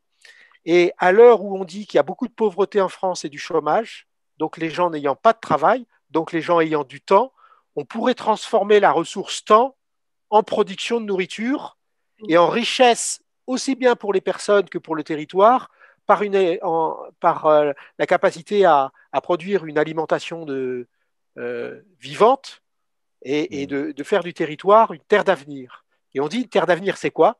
C'est une terre vivante en capacité de nourrir ses enfants et de les maintenir en bonne santé. Donc, ça constitue les bases d'une nouvelle civilisation. C'est une vision. Il suffit qu'un conseil municipal le décide et ça démarre. Mmh. Et il n'y a même pas besoin d'argent pour le faire. Oui, Donc, c'est ça qui est intéressant. On s'affranchit et à mesure que le temps passe, ça crée de la richesse. Ça crée du lien social, ça crée de la diversité, ça crée de la santé, ça crée de la nourriture vivante. Ouais, c'est magnifique. et ça crée du Tu sais que ça n'a bonheur. pas besoin d'argent, mais il y a quand même besoin que les gens s'y mettent, d'arriver à convaincre les gens, partager la vision. Ça demande plusieurs étapes de mobilisation, de formation, Oui. que les gens comprennent quel est leur intérêt à faire ça. Oui, mais il y a pas, à mon avis, il n'y a pas vraiment à convaincre. Il faut faire ça avec les gens qui sont déjà convaincus. Et ils sont Oui. légions. Ils sont légions. Partout, il y en a. Mm. Et c'est ce qu'on veut faire avec notre chaîne, d'ailleurs, c'est les mettre en relation. On ne cherche pas à convaincre les gens qui sont satisfaits d'un mode Oui, de je suis vie d'accord. à changer de mode de vie. Ils verront bien par l'exemple si ça leur convient ou pas. Mais des gens qui ont envie de vivre comme vous le dites, il y en a plein. Et le problème, c'est que pour l'instant, ils se croient tout seuls. Ils se croient isolés et donc ils ne voient pas la possibilité de le faire. Tout le problème est une question de mise en relation. Donc, pour ça, Et d'information, c'est-à-dire sur un territoire donné, parce que là, on peut être éparpillé, ça correspond vraiment à un territoire. Ouais, donc ça veut dire qu'il y en est suffisamment proche d'un territoire donné à être informé. Donc ça demande une communication adaptée pour qu'ils puissent se rallier.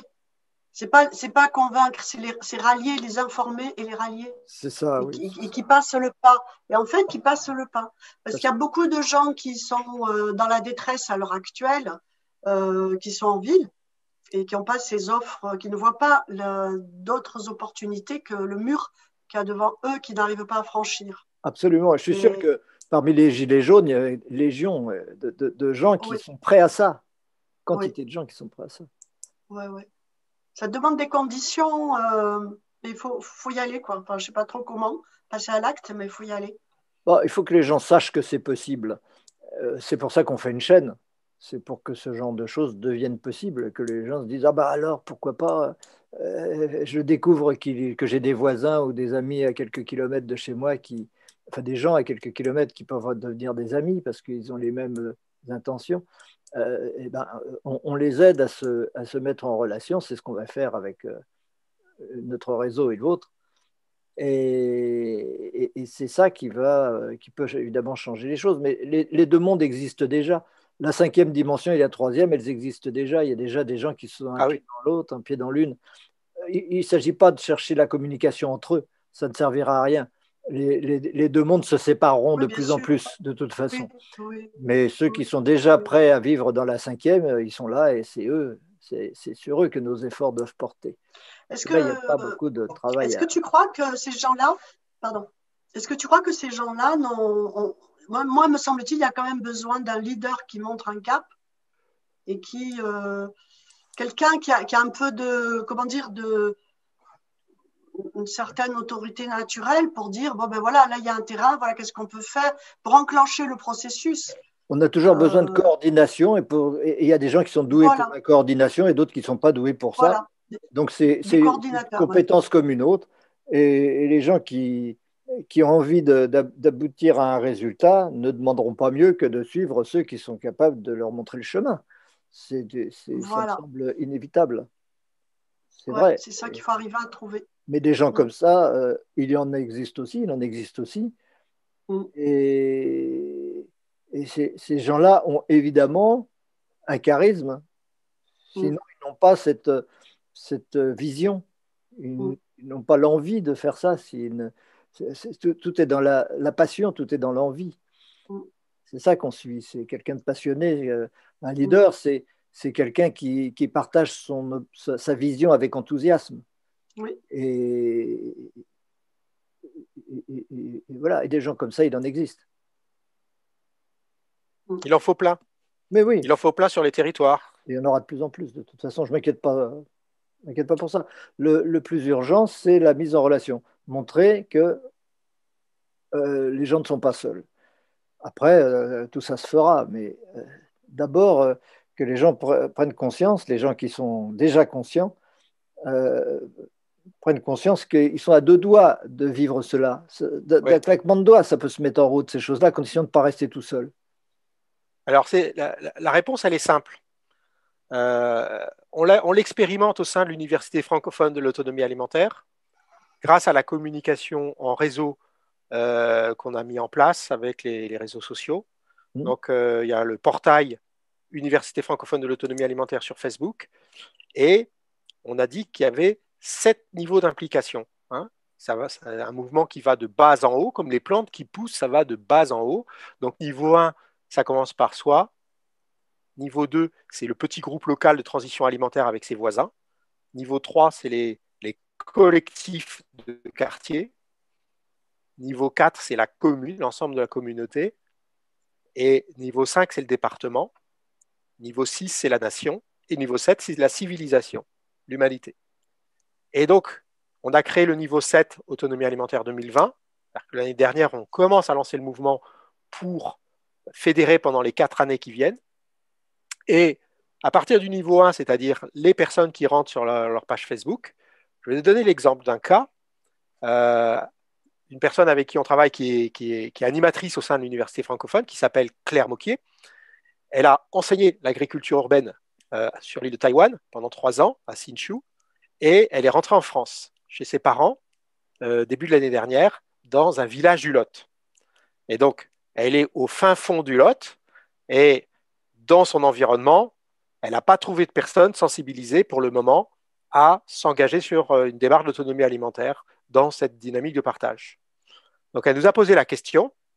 Alors, on lui a suggéré d'ouvrir un groupe Facebook niveau 5, c'est-à-dire autonomie alimentaire Lot, pour son département, le 46. Et on l'a fait savoir dans le groupe national, niveau 6, autonomie alimentaire France. Là, on est 50 000 membres. Forcément, il y a des gens du Lot dans les 50 000. Et ça a fonctionné.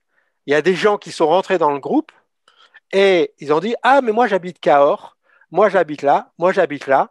J'ai assisté au démarrage où je voyais les gens, ils sont à 1 heure de route. Eh bien, on se retrouve, on va prendre un café, on fait connaissance. » Et à partir de là, ils ont organisé une réunion à Cahors pour explorer la ville pour voir s'il y avait des endroits où on pouvait installer une agora d'agriculture urbaine pour réaliser l'éducation populaire, l'université francophone de l'autonomie alimentaire dans la ville de Cahors. Donc, ils ont fait un inventaire des différents lieux possibles, ils ont fait une cartographie et ils sont allés voir la mairie, les élus. Et les élus ont dit, bah ouais, ça nous intéresse. Et en fait, c'est une initiative portée par les habitants et qui va permettre de reproduire ce qui a été fait avec l'air à Hsinchu. Où Hsinchu, c'est 450 000 habitants, c'est la deuxième ville de Taïwan après Taipei. Et là-bas, ça marche tellement bien qu'il y a une fondation qui s'est créée avec 4 salariés animateurs. Et la mairie envoie les populations, mais on envoie les enfants des écoles, et même les entreprises envoient les personnels s'initier à fabriquer du sol avec des déchets organiques, à produire des cosmétiques avec des ressources naturelles, etc., à cuisiner. Et le maire vient apprendre la marelle nourricière qu'on enseigne aux enfants, à cultiver ses haricots, ses salades, ses maïs, et ensuite il revient récolter et cuisiner avec les gens. Le maire met les mains dans la terre et cuisine avec les gens. Mais tout le monde est content. C'est quand on a un projet comme ça, tout le monde est content. Donc voilà le cas du Lot à Cahors. Je t'ai donné ce cas, mais il y a un groupe qui a démarré en Dordogne, il y a un projet sur Périgueux, avec les incroyables comestibles, il y a un groupe sur Amiens, donc dans le nord de la France, il y a les Hauts-de-France, ils sont très actifs. Il y a un petit noyau qui démarre à Paris en ce moment même. Nous, on a démarré un groupe sur la Haute-Vienne. Voilà. Et donc, une personne seule a son groupe Facebook, à sa page Facebook. Elle va dans Autonomie Alimentaire France. Elle passe un appel. Qui, dans son département niveau 5, aimerait constituer un groupe local niveau 2 ou niveau 3 ou 4, hein, niveau 2, groupe local de transition alimentaire, niveau 2, collectif de quartier pour faire des supermarchés coopératifs ou des super potagers coopératifs, comme disait Sabine tout à l'heure. Et niveau 4, c'est engager la commune à faire un projet pilote d'agriculture urbaine d'autonomie alimentaire comme Sorel-Tracy, on en parlait tout à l'heure, au Québec. Et donc, on monte au niveau 5 pour redescendre au 1, 2, 3. Et forcément, il y a des gens qui sont sur la même fréquence, qui se réunissent et c'est parti. Mais oui. C'est tout simple. Ça peut être fait dans la journée. Absolument. Bah, écoute, moi, c'est pour ça que je voulais qu'on se réunisse le plus tôt possible. Et c'est toi qui en as pris l'initiative, en fin de compte, enfin vous deux. Et c'est heureux parce que dès notre prochaine édition, qui sera mercredi 13, je voulais qu'on lance ça. Pas qu'on le lance, mais qu'on informe les gens pour qu'ils puissent commencer à utiliser ce système. Donc il faudra que tu nous donnes tous les éléments pour qu'on puisse commencer ça et puis voir comment nous on peut le relayer, de quoi il y a besoin, quelle structure, quel canevas on peut proposer pour que ça puisse se relayer. Est-ce que c'est... Bon, je suppose que c'est en passant par le groupe Facebook et que ça va se faire directement par là. Alors, pour le moment, on travaille avec les réseaux sociaux Facebook. On n'a pas d'assurance qu'il n'y ait pas des coupures à un moment ou à un autre, hein, oui. des réseaux sociaux. Donc, il va être important que les gens puissent s'autonomiser. Donc, tout ce je raconte là, ça va être mis en place sur le site internet de l'Université francophone de l'autonomie alimentaire. Donc, c'est autonomiealimentaire.info. Et on va mettre en place les tutoriels à télécharger librement pour que les gens sachent comment faire pour créer une agora d'agriculture urbaine, comment faire une forêt comestible, les 21 actions de la feuille de route de l'autonomie alimentaire, comment se réunir. On va avoir tout ça. Et là, comme je disais, en une journée, on peut être seul et déprimé sur son territoire, aspirer à un autre monde, et qu'en une journée, on peut avoir déjà rencontré 3-4 personnes dans son département qui partagent les mêmes valeurs et qui décident d'unir leurs efforts pour lancer une agora d'agriculture urbaine. Et ça, il n'y a pas besoin de quoi que ce soit, si ce n'est de la vision et de la volonté. Et à partir du moment où on se réunit sur un terrain privé ouvert au public ou sur un terrain public librement partagés par la collectivité pour faire une agora. On le voit, là, on a rencontré le maire de Saint-Pierre-de-Frugy récemment. On lui a présenté le diaporama qui est opérationnel, comment créer une agora, à quoi ça sert, comment ça fonctionne. C'est 3 ans d'expérience d'agriculture urbaine partagée. Il a envie d'en faire une, comme celle de Seattle, avec, sur le programme Beacon Food for Health aux États-Unis, qui est la première forêt comestible au monde, qui a été lancée en 2011. Donc, elle a 10 ans d'expérience, ça fonctionne bien. On a capitalisé sur ces 10 années d'expérience, y compris sur le modèle de Hsinchu à Taïwan, et on a tout reconstitué ça dans ce diaporama. Les gens vont pouvoir le télécharger, identifier dans leur commune un tiers-lieu, un terrain, pour faire de l'éducation populaire, pour faire de la mise en commun d'informations, partage d'informations, et mettre tout le monde au même niveau d'information pour pouvoir rentrer dans un processus co-créatif. Et à ce moment-là, c'est instantané. Dès que tout le monde a le même niveau d'information, chacun peut exprimer le talent qu'il a en lui pour répondre aux besoins du collectif. Oui, prendre sa place. Oui, parce qu'il y en a un qui sait peindre, l'autre qui sait jardiner, l'autre qui sait cuisiner, il y en a un qui sait faire des photos, l'autre qui sait écrire de la poésie, l'autre qui sait faire de la menuiserie. Tout le monde a un talent qui répond aux besoins du collectif. Et à ce moment-là, on met ça en commun et on rentre dans un processus co-créatif et on peut créer ces super potagers coopératifs et des supermarchés coopératifs et ces monnaies locales d'échange local. Et à partir de là, le temps va devenir une ressource du sens pour ces personnes qui se reconstruisent et qui reconstruisent leur économie, leur territoire, mais cette fois-ci non plus en ayant accordé du temps, de la valeur au temps qui passe, mais au temps qui est passé. Bon, par exemple, quelqu'un d'isolé dans son coin dit je ne connais personne, je voudrais changer de vie et puis passer à l'autonomie, etc. Voilà. Donc, il va sur ton site, bien entendu. Voilà. Par rapport à l'émission, on fait une émission sur un sujet. Là, le sujet qu'on est en train d'évoquer, c'est comment créer son groupe local de transition alimentaire quand on est tout seul. Oui, donc ça, il faudrait que dès l'ouverture du site, on ait une bannière, quelque chose de bien visible qui permette aux gens tout de suite de sans avoir besoin de chercher où est-ce que ça se trouve par rapport à toutes les informations qu'il y a sur votre site. Émission du 13 janvier, clac, on va sur le site, il y a un article et il y a la ressource à télécharger, il y a un diaporama qui explique comment ça fonctionne. Ce que je viens de raconter, oui. C'est le diaporama. Oui. Et alors, les gens font quoi? Ils mettent leur adresse, ils mettent leur, alors déjà, leur pseudo. C'est un blog, donc ils peuvent poser des questions et proposer des services en disant moi, j'habite dans le Calvados ou j'habite en Seine-Maritime. Alors voilà, je suis en Seine-Maritime, je suis habitant de la Seine-Maritime, j'habite au Havre, je suis tout seul, je voudrais vivre ce que vous venez de décrire. Comment je m'y prends?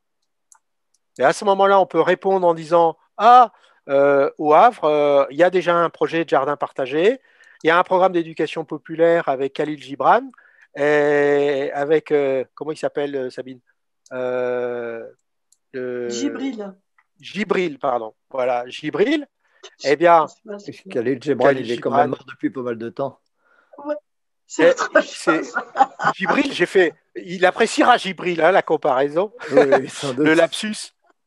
Hein, Gibril, Graines d'Union. Ils ont créé Graines d'Union et ils ont pris un dépotoir de la ville qui était à l'abandon et ils en font un jardin, une micro-ferme urbaine éducative. Et eh bien, cette personne, elle peut aller à la rencontre, proposer ses services, ils créent leur agora et ça y est, c'est parti. Et on peut le faire dans n'importe quel endroit. Le groupe Facebook Autonomie Alimentaire France, il y a 50 000 membres. Si quelqu'un se présente en disant « j'habite en Seine-Maritime », il y a forcément 10 personnes dans le groupe qui sont de la Seine-Maritime et qui attendent à se réunir ensemble. D'accord, donc il n'y a pas besoin de mettre en relation. La relation se fait automatiquement. Elle doit se faire de manière autonome. Il faut que les gens apprennent à être autonomes et collaboratifs. Oui, oui, c'est indispensable, sinon on n'en sortira pas. On sera non, parce qu'on ne peut pas gérer 60 millions de personnes. Et en plus, c'est international, donc c'est en milliards. Donc, ce n'est pas possible. Oui, oui, donc, on peut montrer les interfaces, la vision, donner les outils, mais il faut que les gens s'autonomisent. Oui. Et alors, c'est ça qui fonctionne.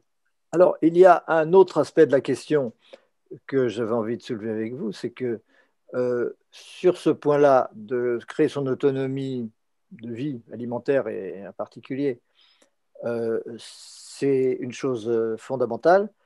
Il y en a une deuxième pour laquelle les gens sont extrêmement demandeurs et de plus en plus demandeurs et qui demandent qui demanderaient une deuxième structure de cet ordre-là, c'est pour les enfants, pour l'école.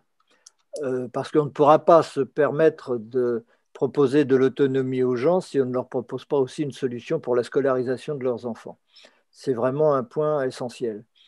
Et donc, pour ce qui est de l'organisation, on s'occuperait de ça, mais il faut simplement que les gens qui se manifestent également par région, par secteur, etc., en disant, moi j'ai des enfants de tel âge, etc., je souhaite qu'ils soient scolarisés dans une structure qui soit dans l'esprit de ce que nous on fait.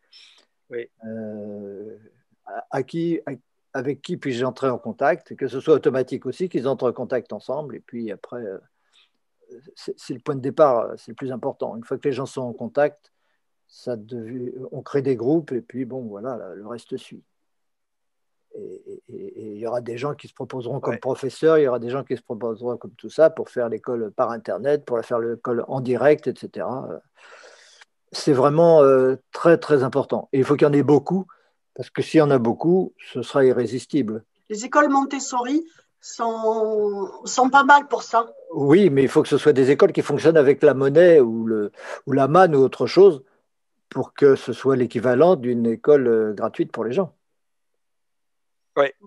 Il faut que ça fonctionne avec une monnaie interne. Il ne faut pas que ce soit une école privée comme les autres.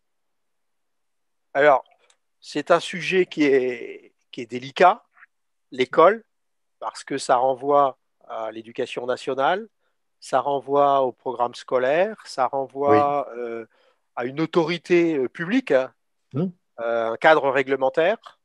On ne fait pas ce qu'on veut n'importe comment dans ce domaine-là. Donc, il y a des codes à respecter au niveau de notre civilisation. Néanmoins,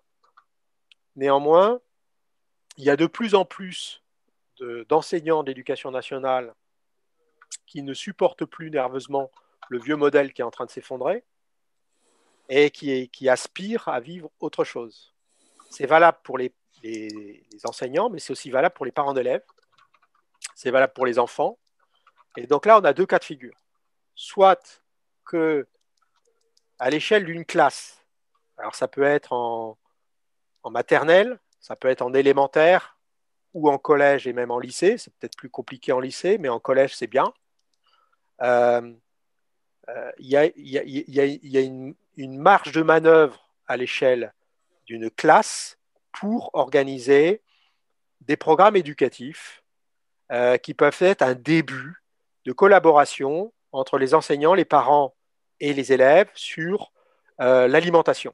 Et donc, avec l'Université francophone et Fabien Tournant, grâce sur le jardin pilote, notre laboratoire d'expérimentation en Corse, à côté d'Ajaccio, à Pieto, Fabien a expérimenté dans des classes avec le collège de Moltifao tout un programme éducatif de la graine à l'assiette. Et il a ouvert la semaine dernière le site internet qui s'appelle régénérationvégétale.com. Et on voit ici, il y a un programme qui s'appelle Éducation et label E3D et EDD. Et c'est l'éducation au développement durable, qui sont dans le cadre du programme scolaire. Et on a créé un groupe Facebook, Potager pédagogique dans les écoles. Donc, les gens peuvent aller dans les groupes, poser la question pour voir comment il est possible d'agir ensemble. Et comme je disais, il y a deux possibilités. Soit que les gens lancent une impulsion au sein d'une classe. Ce n'est pas forcément l'école tout entière, c'est compliqué de réformer une école, hein. Mais dans une classe, on a des marges de manœuvre et on peut créer des outils et on met les outils à disposition. Et il y a aussi la possibilité des modèles alternatifs, école Montessori et autres. Et on voit dans certaines communes comme à Saint-Pierre-de-Frugy, en Dordogne, on en parlait tout à l'heure, eh bien, il y a eu fermeture des classes et c'est la société civile, c'est les habitants avec la mairie qui ont décidé de lancer une école alternative avec potager pour les enfants, etc., sous forme Montessori. Et donc, s'il y a des gens qui ont des questions, qui veulent être conseillés, éclairés, on peut les mettre en relation avec des personnes pour pouvoir apporter des éléments de réponse dans ce domaine. La première clé, c'est le fruit de nos 10 ans de travail, là, de notre expérience. La première clé, c'est de se regrouper, c'est de ne pas rester seul. C'est son voisin, il faut être déjà 3 personnes. À 3 personnes, on a déjà un petit groupe. La première clé, c'est de se regrouper. Et à partir de là, il y a une dynamique, il y a de la joie, on va cuisiner ensemble, on va manger un morceau, puis on va décider ce qu'on va planter, on va se mettre en réseau. Voilà. Okay, il y a une deuxième clé, c'est agir ensemble. C'est-à-dire, ça nous renvoie au pouvoir des petites actions. On ne soupçonne pas le pouvoir qu'on a à l'intérieur de nous. On ne soupçonne pas à quel point l'homme est créateur de sa réalité et que ces petites actions ont un pouvoir puissant. Quand on s'est regroupé, il ne faut pas rester à discuter, on discute, mais surtout, on met les mains dans la terre, on agit, on engage des actions ici et maintenant. Et à partir du moment où on commence à mettre notre intelligence au bout des doigts, on quitte le mental et l'émotionnel. Si on est dans la peur, si on est dans l'angoisse, ça pacifie parce que notre intelligence, elle va être mise dans la matière. Et là, on va se rendre compte qu'on a des capacités de création. Donc, agir, c'est la deuxième clé, c'est agir dans l'instant sans attendre. La troisième clé, c'est le partage. Et c'est par le partage qu'on va créer l'abondance. On partage les ressources. C'est-à-dire que moi, je n'ai pas de semences, il y a un voisin qui a des semences. Moi, je ne sais pas cuisiner, mais mon voisin, il sait cuisiner. Par contre, moi, ce que je sais faire, j'aime bien démonter des palettes et enfoncer des clous. Je vais faire un poulailler. Chacun a un talent à offrir à l'autre. Et c'est par le partage qu'on va retisser le lien qu'on a perdu dans cette société individuelle globalisée de la mondialisation. Et là, quand on relie les 3 points, se réunir, agir, partager, à ce moment-là, ça nous renvoie à soi, à la conscience de qui nous sommes, et c'est une énergie de redressement. Et donc, parce qu'à partir du moment où on se relie à la terre, on se relie à l'autre et qu'on partage, ça crée de la joie. Et la joie, c'est l'essence qui va faire tourner l'hélice. Alors voilà, Franck, le petit cadeau de notre fin de réunion, c'est ça. Je me suis procuré une vieille hélice de bateau. D'accord?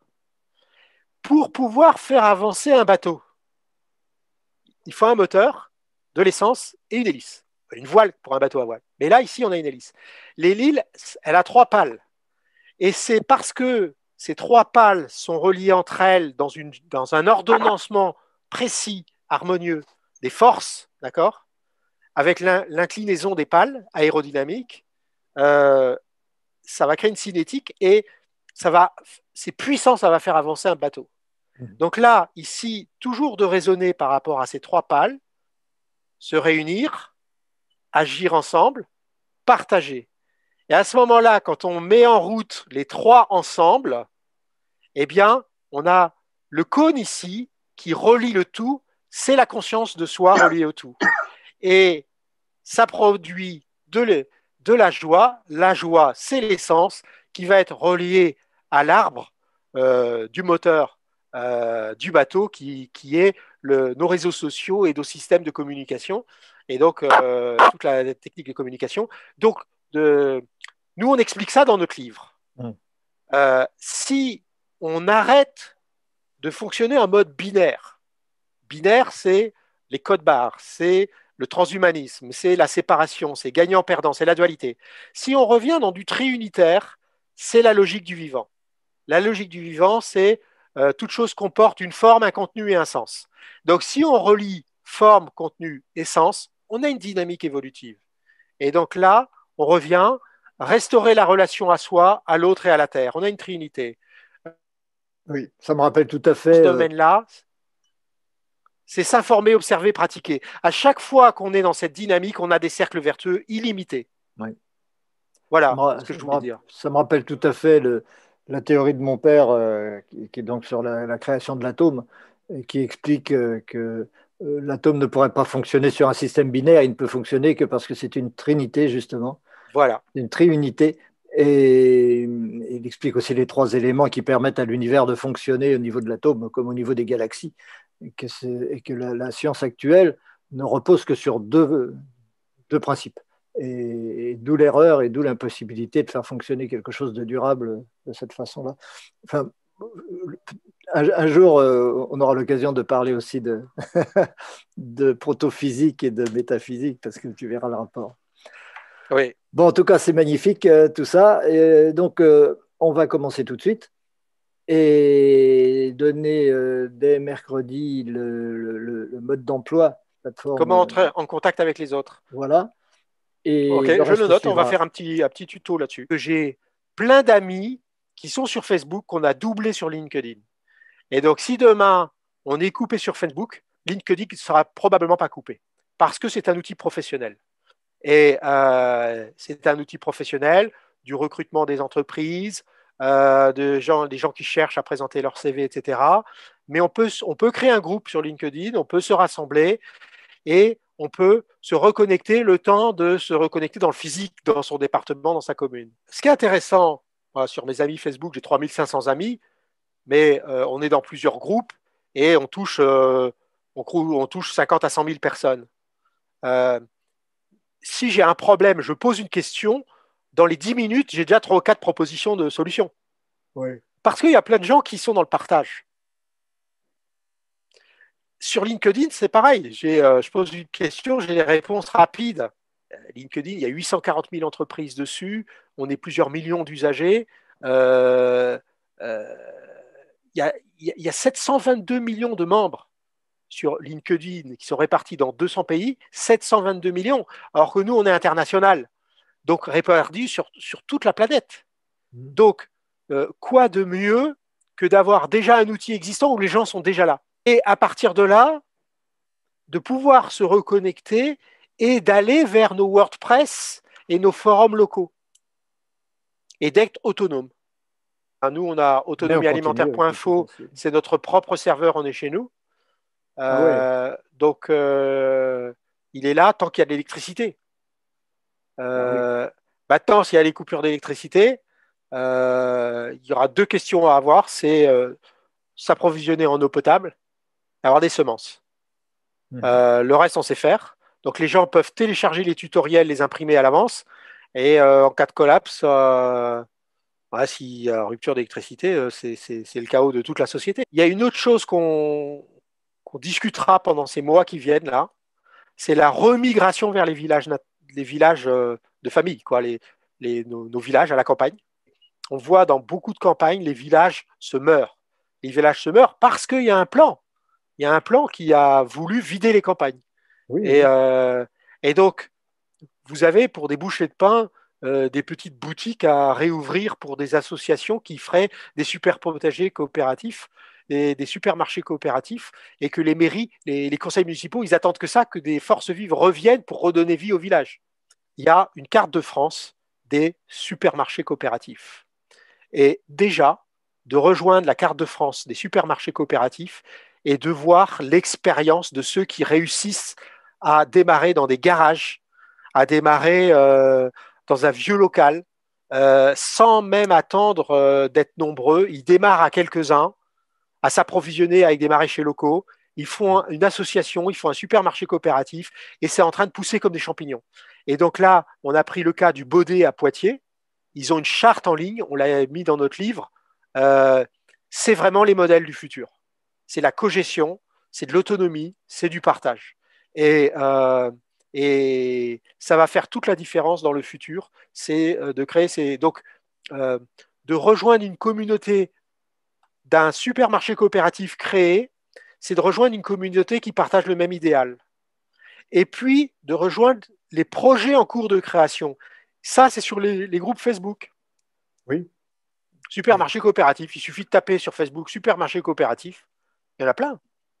Eh bien, on est 26 000 membres. Voilà. Autonomie alimentaire France, on est 26 000 membres. Sachant qu'on a des groupes départementaux, des groupes régionaux, etc., ça fait une communauté de 50 000 personnes. Si vous allez sur Autonomie alimentaire France, 26 000 membres, donc francophone France cette fois-ci, parce qu'il y en a dans d'autres pays francophones aussi, et vous dites j'habite Strasbourg, j'habite Poitiers, j'habite Avignon, Amiens, j'habite Amiens, je veux créer un supermarché coopératif. Un, d'abord, voir s'il n'y en a pas déjà un. Deux, vous allez tout de suite, il y a des gens qui vont dire ah mais on a déjà le groupe Autonomie alimentaire Amiens. Alors à ce moment-là, j'ai dit qu'on était 26 000 membres, donc je crée Autonomie alimentaire Amiens. Voilà, et j'y vais. 297 membres. Donc, sur Amiens, il y a déjà 297 personnes qui partagent ce même idéal. Donc, on n'est pas seul. Et ensuite, je vais voir les gens dans mon quartier, dans ma rue. Et je fais un appel aux 300 personnes en disant qui est-ce qui habite dans ce quartier-là et qui aimerait se retrouver à faire une soupe, à manger une soupe, prendre un café. Et on crée un groupe local de transition alimentaire niveau 2. Et puis, c'est parti. Et s'il y a des jeunes parents, eh bien, est-ce qu'on pourrait créer une école alternative? Et à ce moment-là, il y a un groupe Facebook des enseignants alternatifs. Ah oui. Et ils m'ont contacté pour me faire une interview. Et les enseignants alternatifs, je ne sais plus comment ils s'appellent le groupe, les professeurs pour la planète, les profs pour la planète. Voilà, Prof pour la planète, il y a déjà 795 membres. Amical, il faudrait que je le retrouve, je le donnerai, le lien. Il y a 15 000 profs. Il y a 15 000 profs qui aspirent à cet oxygène d'un monde alternatif de partage et d'éthique. Il y a déjà plein de monde. Donc je reviens à l'hélice de tout à l'heure. Se regrouper. C'est tout un apprentissage d'apprendre à se regrouper, qu'on n'est pas seul et qu'il y a des gens forcément dans mon territoire qui partagent les mêmes aspirations. Donc, c'est d'avoir des clés pour pouvoir les retrouver dans la journée. 2, on commence à prendre des petites actions qu'on mène ensemble sans attendre. On mène des actions. Donc, ça va canaliser notre énergie. Et 3, on partage. Et ça va faire tourner l'hélice. Et on est en route. On est en route sur la voie de l'autonomie.